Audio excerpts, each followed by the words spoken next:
ఓం నమో వెంకటేశాయ. నువ్వు బాగా నచ్చావే నాకు. ఎందుకంటే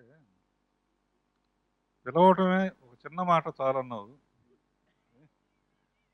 ఓం నమో వెంకటేశాయ చాలా పెద్ద మాట. నీ పిక్చర్ బాగా ఆడాలి, నువ్వు పెద్ద డైరెక్టర్ అవ్వాలి, అంతే. ఇంకేమైనా కావాలా?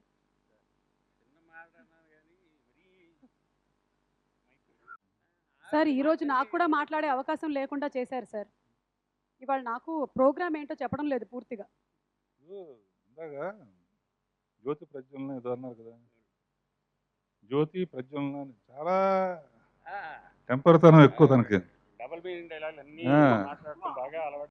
సరే జ్యోతి అని అమ్మాయి ఉందేమో అని ట్రై చేస్తాను. ఎక్కడైనా జ్యోతి ఉన్నారా?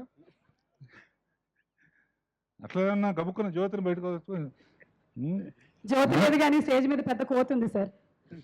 అదే ఆ కోతి ఎక్కడ కరిచేస్తాను భయం. ఏం మాట్లాడినా నువ్వు గబగా తోకప్పేసి పైన కూర్చుంటాం అందరికన్నా. సరే జ్యోతి లేకపోయినా ఎవరిగా అనుష్క ఉంది, అనుష్కని చూస్తూ ఏదో ఒక హీరోయిన్ ఉంటే కానీ ఇన్స్పిరేషన్ రాదు నాకు మాట్లాడటానికి. కనుక అనుష్కని ఇన్స్పిరేషన్గా తీసుకుని అందులో మా రాజమౌళి తీసిన బాహుబలిలో దేవసేన ఊహించుకుని